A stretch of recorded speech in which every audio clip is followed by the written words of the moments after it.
brought 20 plus audio dramas to life. So if you're a voice actor, or you're a writer, or a director, or producer, or an editor, we've got some tips for everyone to deal with everyone.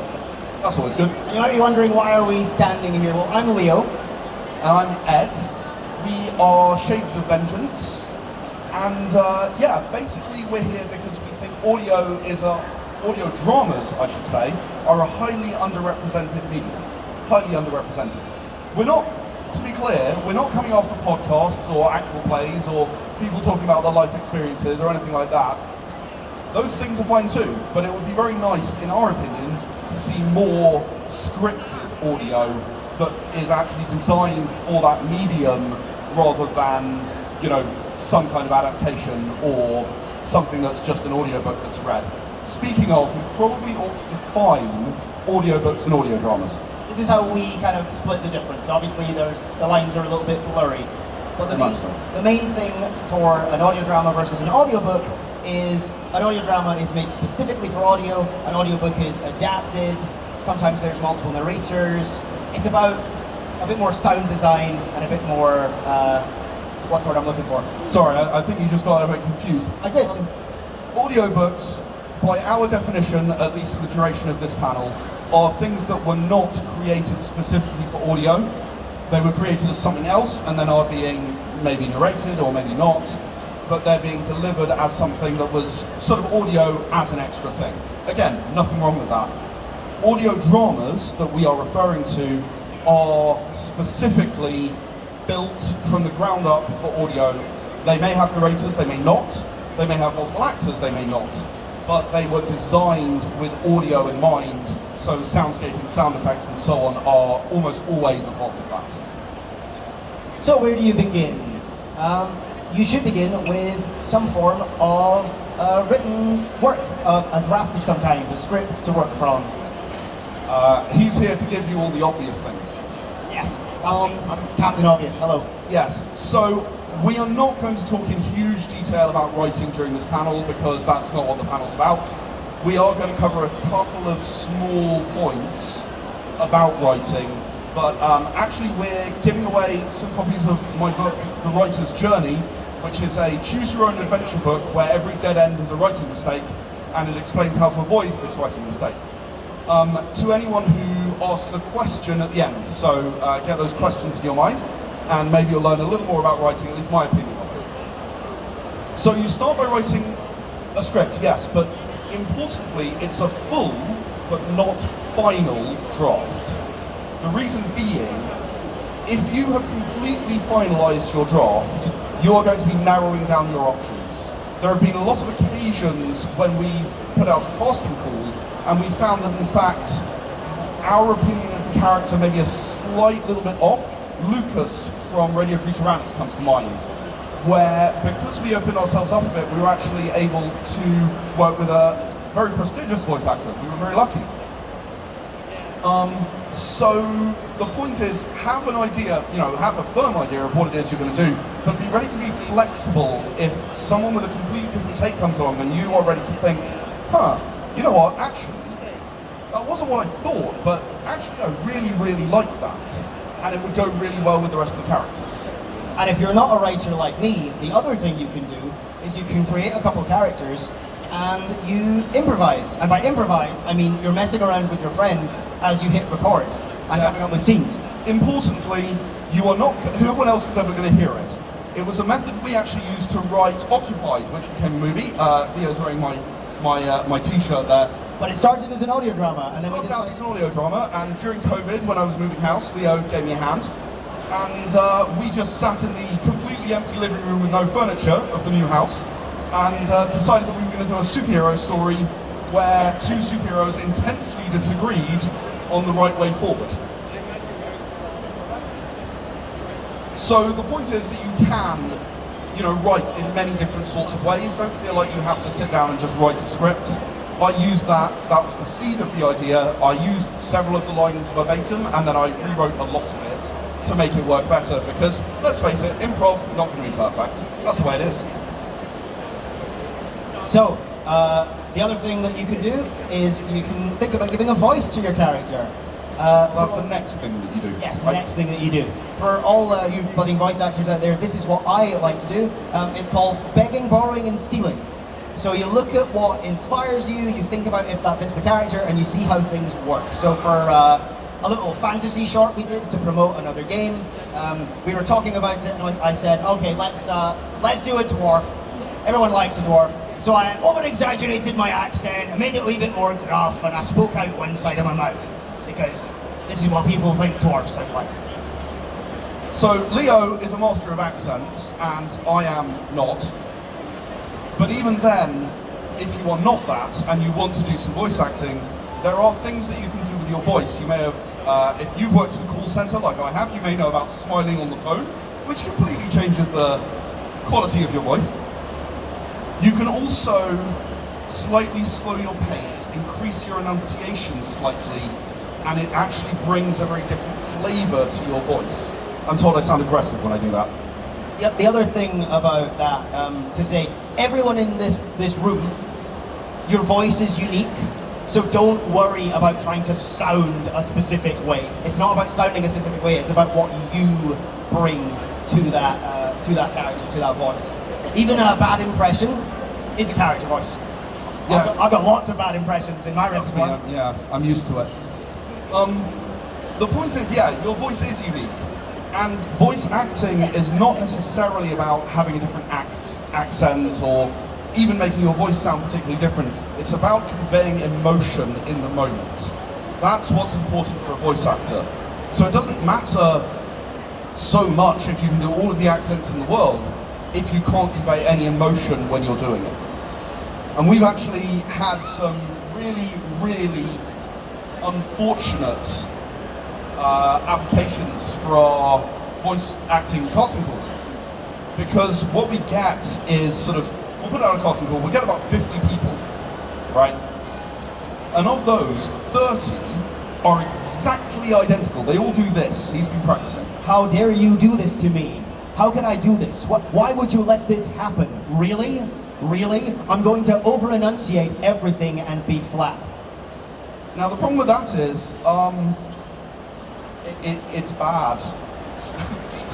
I mean, there aren't any two ways about that. Anyone who submitted something like that to us was kind of instantly in the no pile. Not because, you know, we dislike that person or we have anything against them, but if that's what we're getting, we're not getting any personality with that voice. It's literally the most vanilla voice that you could possibly get. So I started out like that because I was doing, oh, what do they want to hear? I'm going to guess what they want to hear instead of playing to my strengths. So don't try and guess, do your take, because most of the time we'd go, wow, we do a double take when something weird happened or something interesting that we didn't expect was in an audition. So if you are a voice actor, you're looking to a casting call, look at the character, imagine the character, form that character completely in your mind, and deliver what you think that character would sound like. Don't try and give vanilla because, well, I can only speak for me, but I am a casting director.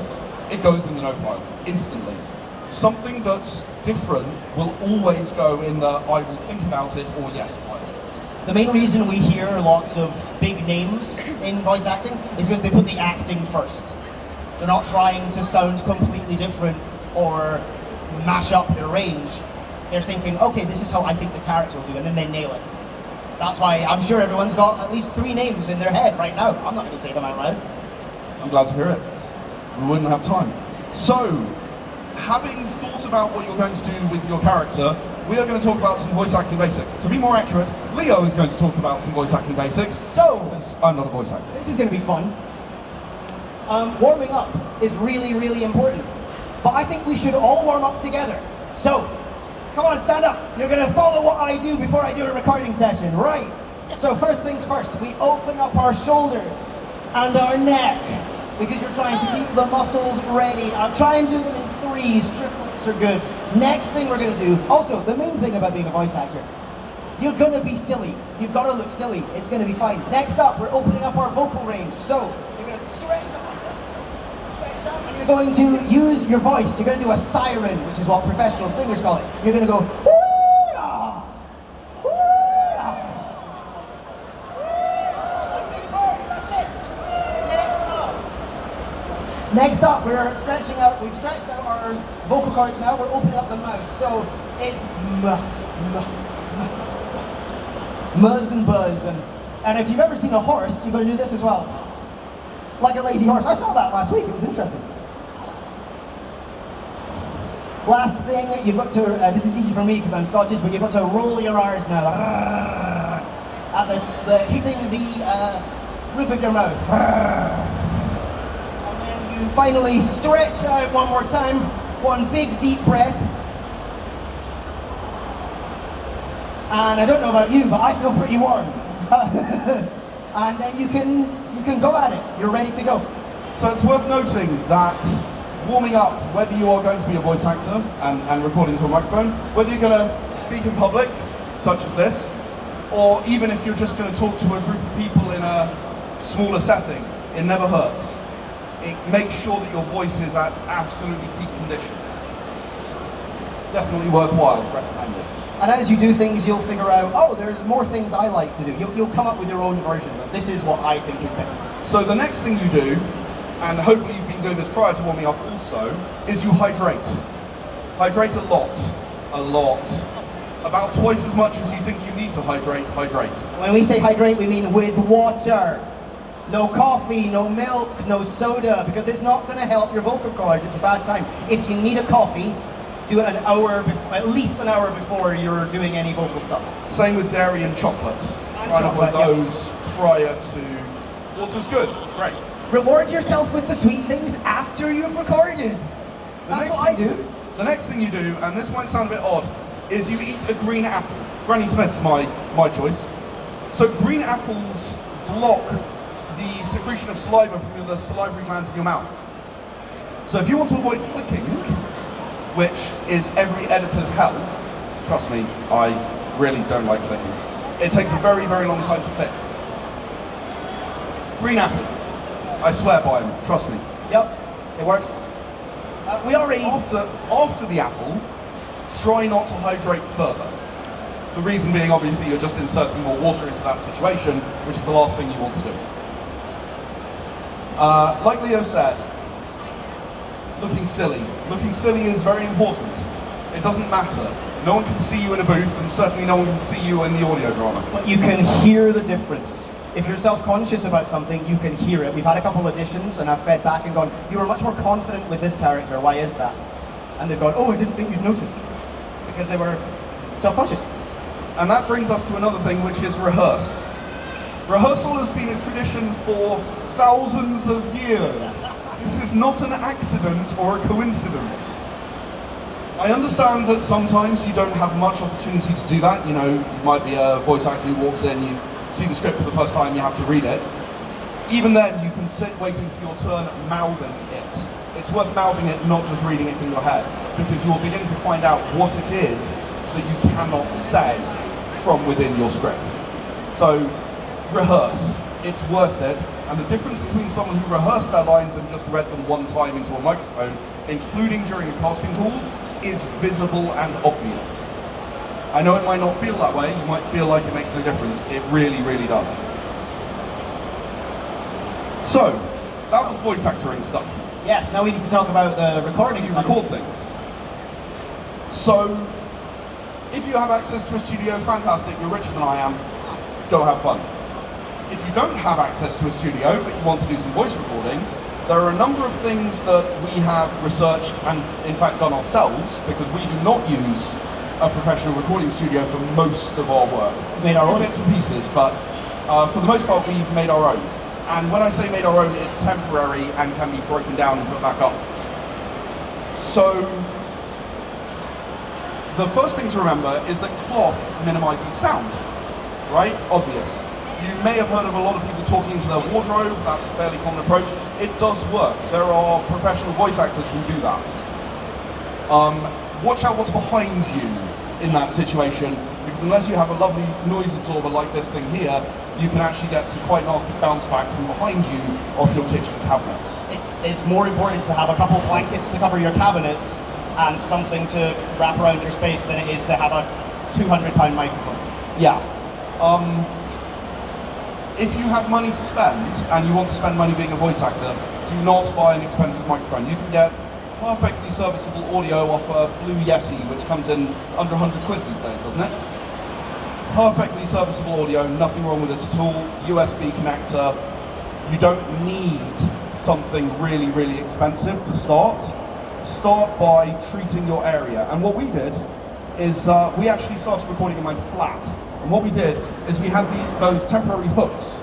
We stuck them up on the ceiling, and we had moving blankets hang down from them, came down to about here, right? And we'd stand inside this. We nicknamed it the hot box. It got warm. But what we actually did is we had one layer, and then we had a second layer with a small air gap there, which provides even further sound insulation. Then you cover absolutely everything hard in the room that you can with blankets. We actually got studio quality sound from doing that in my small studio flat, right? You can do these things in an area which is not designed for it, and I think the overall cost probably came to about 50 quid of moving, right? It was not expensive. So the main thing we're trying to say here, treat your space, because you can't fix bounce in post. You can fix a little bit of, you can turn your microphone up, but you can't fix that clicky echo in the back corner. Well, and the better your microphone is, the more it picks it up, so it's even worse. Yeah, exactly. Failing all of that and needing to do it on the move, which is something I've observed in the past, you can do the under duvet technique, but I don't recommend it for long periods of time. Leo? So what that means is you get your microphone or your phone, by the way, everyone's got a microphone in their pocket these days. And iPhone microphones are very good quality, you'd be surprised. And then you literally wrap it around yourself and you do your lines. It's not fun to do that in the summertime either. It's pretty hot. But the main thing you're doing is you keep things. You also don't get the full thing because you're hunched up and you're at an angle or you're on the floor. It's yeah. You tend to lose some of your vocal range, certainly a lot of your breath control, as a result of being curled up under a duvet. So yes, it's an emergency measure. People do it. I've actually known, again, a big name actor actually do that for an audition. Again, you can hear the difference. So, what do you record on other than a microphone? The main thing we would say is use something that you've got access to. There's a lot of different apps that come with. He's talking about recording programs, by the way, DAWs. Yes, digital audio workstation. It would have been helpful if you'd. I probably should have led with that. We're going to plant a flag now and say Audacity is fine for recording things. It's a perfectly serviceable workhorse. It's free, it works, it's simple, and if you're completely useless at using DAWs like I am, then you just hit the record button and it all does what it's supposed to do. The point is that any DAW can be fine. What you need to understand is the limitations of what you're choosing. So Audacity has some problems. If you are editing with it, you need to be aware of those problems because it can change the source files, which is kind of a no-no because then there's no going back. But we do have a few other suggestions if you are not part of the Audacity crowd. If you're lucky enough to own a Mac, GarageBand is pretty useful for this kind of thing. It's decent for extra effects on top as well. Reaper is the other one, the stalwart that people use. It is free because you can click away from the license or you can pay 30 quid to get the official license.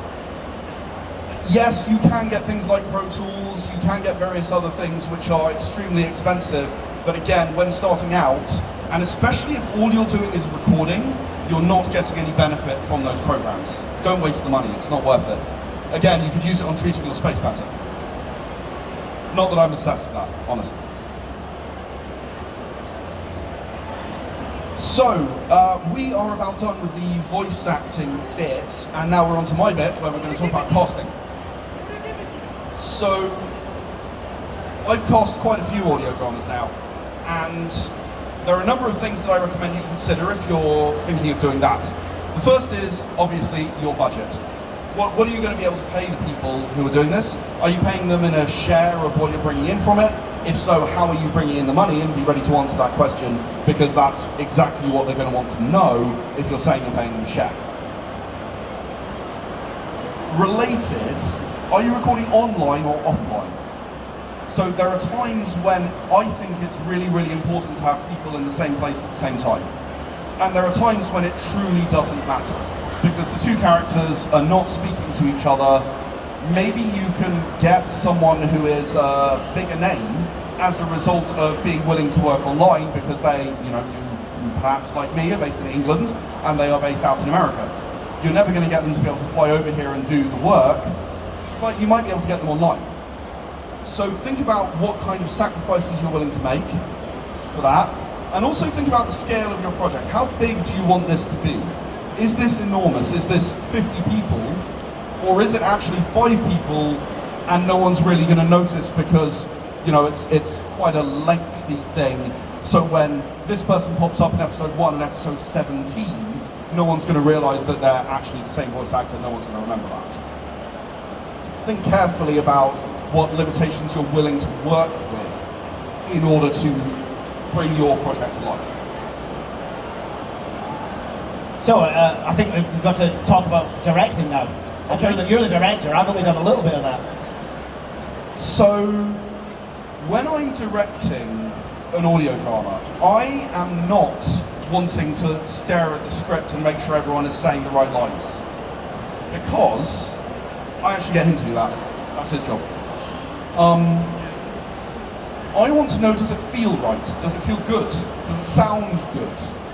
Did that emotion come across? And I personally find that if I'm focusing on, oh, they missed the word but in that sentence, then I'm not listening to, but did it feel good?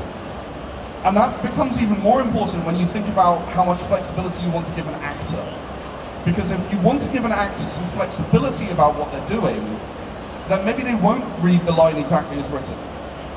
On the flip side, sometimes they just miss a paragraph genuinely by mistake. Even the most, experienced professional voice actors have just skipped over a paragraph by accident. It's happened to me. So, you do need someone keeping everyone honest. But if you're going to be the director and you're going to be responsible for how this audio drama is going to sound, you need to be focusing on how it feels, how it sounds, are the emotions coming across that you need. Is the pronunciation of that alien planet correct? We do a lot of sci-fi. I've been pulled up for that kind of thing. The other thing to remember is when, speaking for the actors here, yeah, you're going to give things a swing and try something new, but at the end of the day, don't get in a fight with your director. It's the director's baby, and he has the final say. So, as a director, I actually want an actor to say, hey, I've got an idea for this. Do you mind if I have a go? Now, I might say, no, we don't have time, I'm really sorry, we're going to have to do it this way, or that take was okay. It's quite rare that I say that. If someone just goes, oh, hey, I'd really like to just have another go at this line, can I do that? I don't remember an occasion where I've said no. I don't remember. So, as a director, it's really important to me that an actor enjoys what they're doing when they work with me. That they enjoy bringing that character to life, and that they stretch themselves. And if they think of something, it's an extra pair of ears. I was going to say eyes. It's an extra pair of ears on the problem, right? So if they think of something that I've not thought of, that's fantastic. That's brilliant. So ultimately, as a director, I think let actors have freedom within reason. With within reason being the most important part of that sentence. There's one final thing I've got to say about directing before we move on to editing, and that really relates to reading out lines as a director. So there are times when I have a script line and I know in my head exactly how it sounds. And because I like to do a little bit of research, I decided to talk to Hedy Barres. I happen to be meeting her for a signature, so I asked her, when she was the voice actress for Yuna in Final Fantasy X, among other things. And I said, when the directors give you a voice reading, a line reading, and she said, basically, if you give me a line reading as a voice actor, I will do exactly what you say. That's my job. Like, as a voice actor, that's what I'm supposed to do. But that means I am not going to put my creativity into that because I'm doing exactly what you say. So speaking as a director, you are making a choice if you decide to read a line and ask for how it's going to be, and that choice may never be spoken to you. So you want to think really carefully before you break glass in case of emergency, in terms of, okay, this is exactly how I want the line read and paced.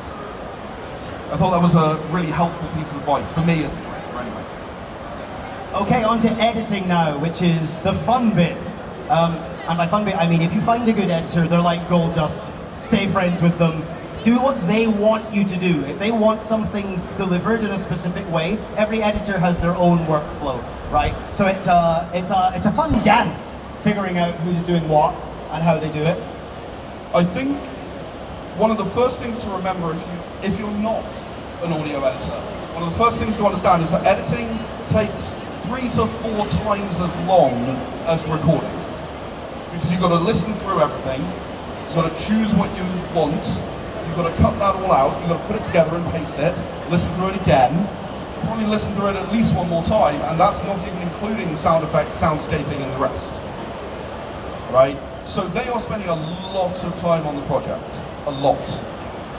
So be ready for multiple versions and be ready to like talk through and know exactly what you're getting. The amount of times we've had some stuff and I've gone, those footsteps sound awful, what's happened? And we've talked to the editor, he's gone, oh, that's a placeholder. We haven't put those in yet. I wanted to show you the music mix and the dialogue. And the pacing. The pacing, yeah. So bear in mind, communication with an editor, very, very important. Try and understand what it is that they have delivered to you when they deliver something to you.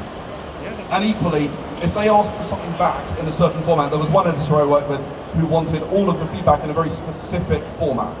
All right, fine. You know what? I will bend over backwards for an editor who's delivering me good work. It's worth it. Note about soundscaping. So he's doing this to me because he's remembering a grudge we had for one of my first projects I did. Soundscaping, less is more. You might have a brilliant, vibrant sci-fi mall full of shops and adverts. You don't need 10 of them, and you don't need 5 engines, and you don't need layers of buzzsaws. Keep it simple and keep it as an underlying kind of background noise. But less is more in terms of time it's in the audio as well. The particular thing that we're talking about lasted 1 minute and 30 seconds. It was 1 minute and 30 seconds of buzzsaws. I swore I could hear the differences in frequency. I was having cabin fever. Yeah, no, don't do that. The point is that you might want to think really carefully about, okay, I need 2 seconds of it, 3 seconds of it to set the scene. Actually, there's absolutely brilliant ambience here. We should record this, Leo. Oh yeah, I've seen it. But you might need 2 seconds to set the scene, but then it wouldn't go away entirely either. So you might want to drop it back as if you imagine the character walks in front of wherever this microphone is that's picking up the ambience and then begins talking, you're going to want to be able to hear the actor over this cacophony. I was going to say burble. Alright, sound effects. I'd like to talk about sound effects, we've not got that much time left. There are 2 ways you can sort out your sound effects. You can make your own, or you can find them on the internet, that wonderful, wonderful internet. I'm going to talk about the internet really briefly. Freesound.org is like a big Wikipedia of sound effects that people have recorded for themselves. You make an account, it's free.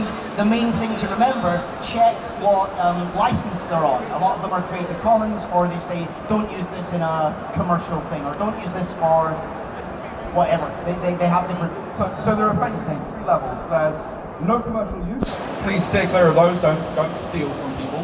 There's Creative Commons, which means you need to credit them for having created it. So sound effects were by, or a sound effect I used was blah blah blah by blah blah blah. And then thirdly, there is just free, royalty-free use. That's fine, you can use it. Personally, I like to credit those people as well. I think that's the right thing to do, but it really is up to you guys, right? Archive.org is another place for good royalty-free stuff as well. It's sound or archive.org. If you want to make your own sound effects, now I love doing this.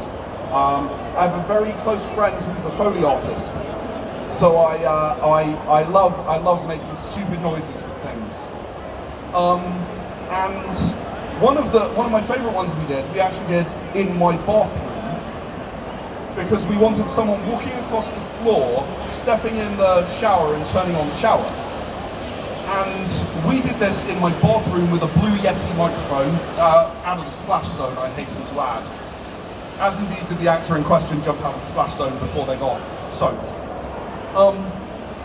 You could hear the click as the shower turned and the water engaged, the valve opened. You can actually hear that click on the Blue Yeti. So you can do that with that kind of microphone. You can also do it with a phone microphone. As I said, iPhone microphones are actually excellent. You'd be surprised how good they are. Android microphones vary. Some of them are really good, some of them not so much. But don't be afraid, oh, I really need walking up the stairs with a very echoey thing. Oh right, you have stairs in your block of flats, or a block of flats nearby a friend has. Fantastic, record that. You can then treat it very slightly and end up with something that sounds absolutely brilliant.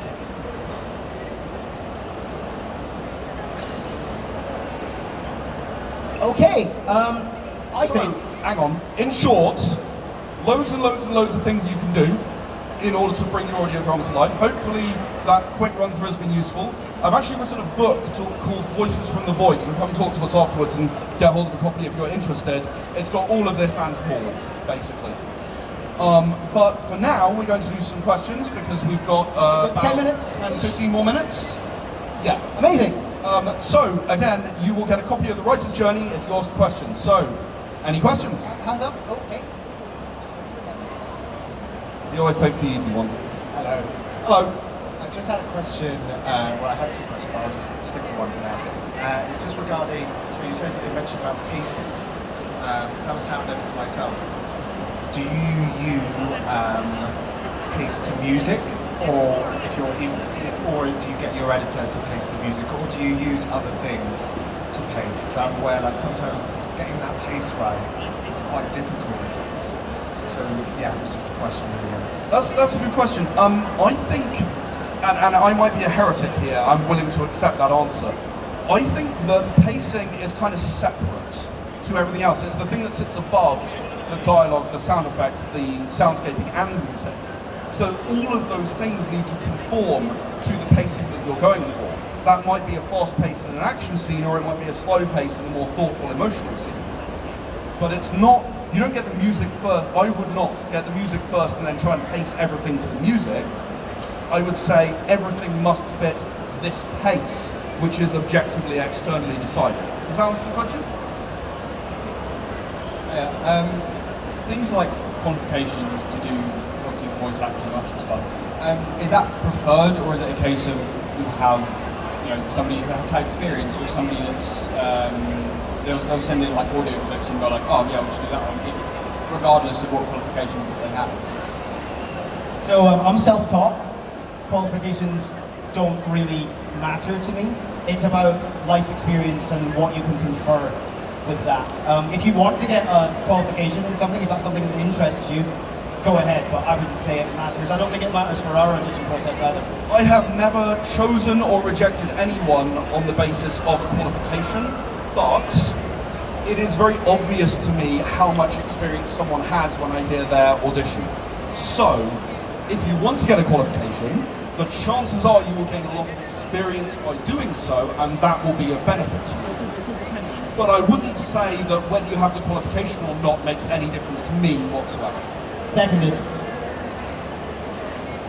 Hi, so me and my friend Craig here, we are writing our own noir script at the moment, and that's the audio drama that we want to make. And we're very passionate people.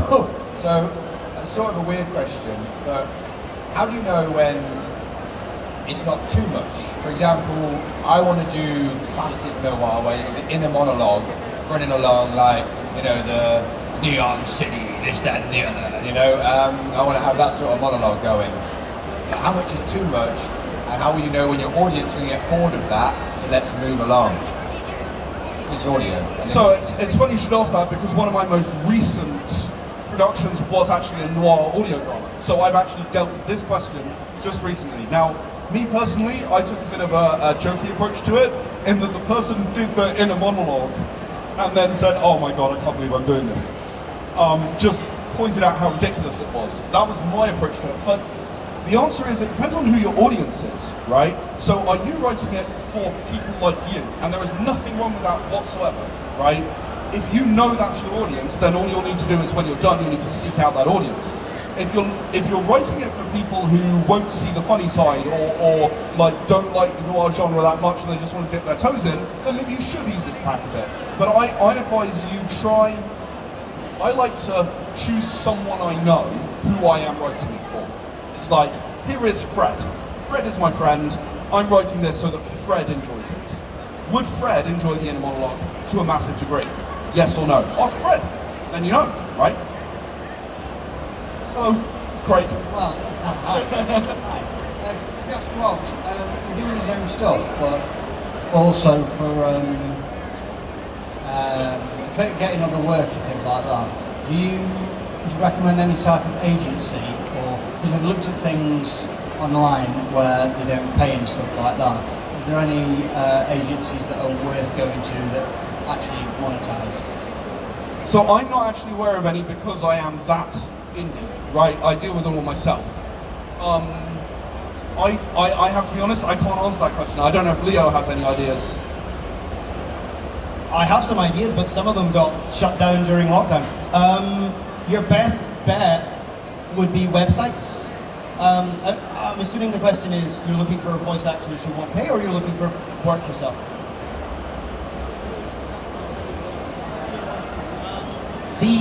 Oh goodness.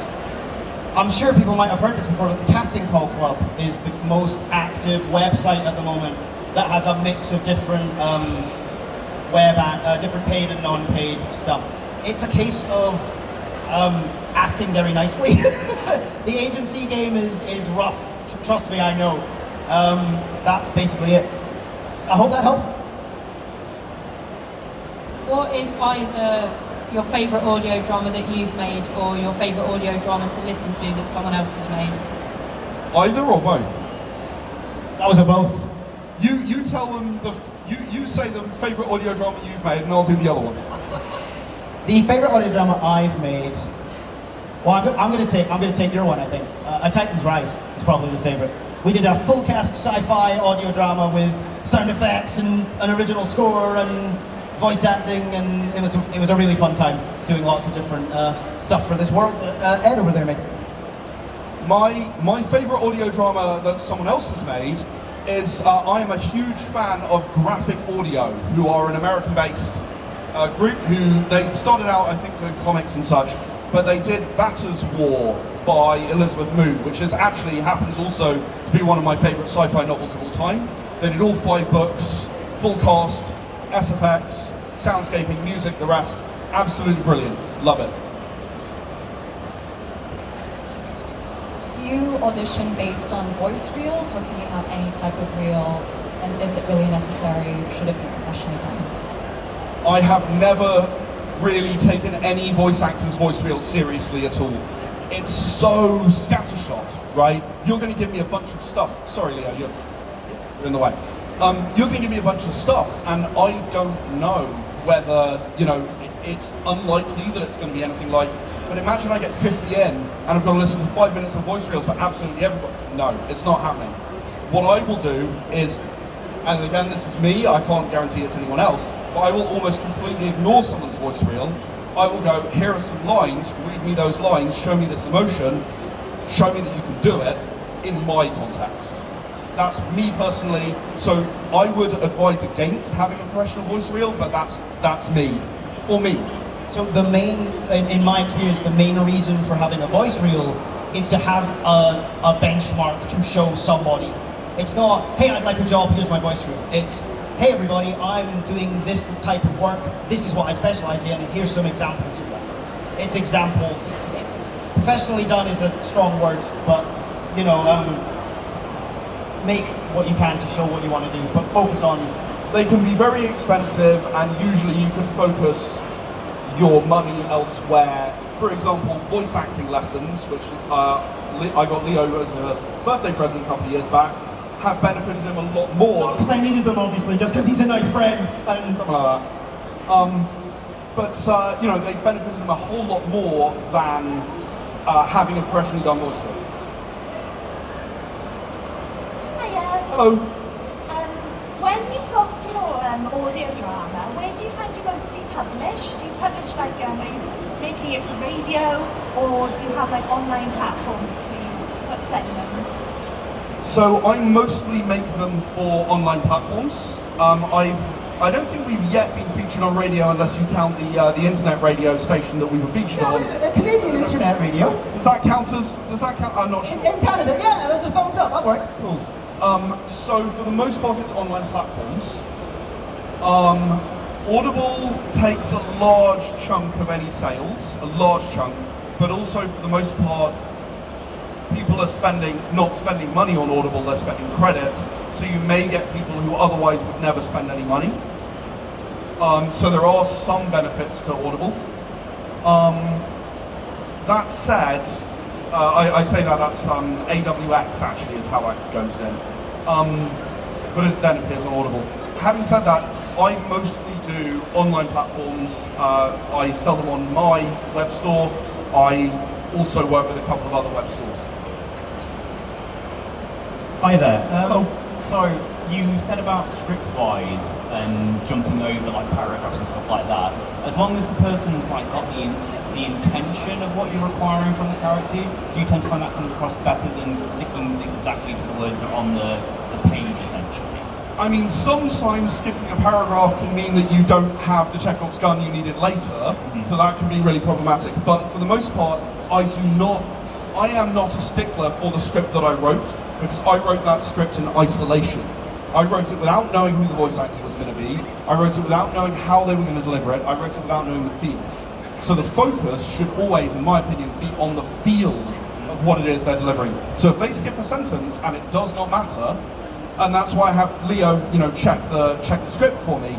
He'll go, oh, they skipped this sentence. Okay, well, I don't care about that actually. I would rather have the feel that I got from that take and skip the sentence. I don't even think that sentence was that necessary. As long as plot isn't kind of scrapped out, the vibes are fine. If the feel is right and you're not ruining something for later, I think you're good. Keeping Leo busy. How does someone who's like new to voice acting get into it? Like, what do you think? Just do it. Oh my god, that was really loud, sorry. Just do it. Like, hit record, start with your friends. It's, where do you put it? Anywhere you like. I started on YouTube decades and decades ago. I'm not telling you the name of the YouTube channel. You just need to, fandom things are fine to get started. There's no shame in fan stuff. That makes total sense to me. Ed, what do you think? Gain experience and go in for every casting call you can find. Go on Casting Call Club, go wherever you can find a casting call. Go for everything. And if they say no, ask for feedback about why. And then go and work on that thing. Just do lots and lots and lots of voice recording. Get in front of a microphone. You need to have no shred of nervousness when you are in front of a microphone. That is an absolute killer. And that, if you are coming into voice acting, that's the most common thing that I see. Is someone's like really nervous speaking the lines. So we've got time for, this is the last question I think, but if you've got any more questions, come check us out at the end. We can ask some extra stuff. We'll stand over there. So I think one of the worst things when you make something is that obviously nobody sees it. Is there any difference between marketing for other media and marketing for audio drama? I'm not certain I know the answer to that question because I'm a bit of a failure when it comes to marketing myself. I'm not going to lie. I think that getting as many people to listen to it, even if it is for free, is better. I mentioned Audible earlier, that's a good example.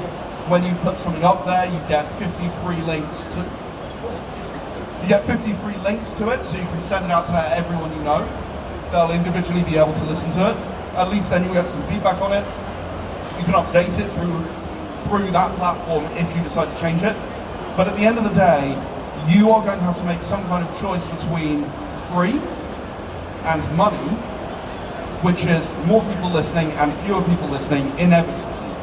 Now, in terms of how you actually fund an audio drama, market it well, I'm not going to pretend to be an expert enough to answer that question. I'm sorry, but I do wish you the best of luck. Okay, thank you for joining us, everybody. If you'd like to ask any more questions, we'll be at the corner. But we hope you have a fantastic convention. Oh, if you're into game design, at 3 o'clock, 4 o'clock? 4. Wait, an hour from now. An hour from now-ish, we'll be doing a Create a Game workshop. We'll be working together and putting our heads together and doing something fun. Thank you. Hope you have an amazing convention. And like I said, questions in the corner. Have a good day.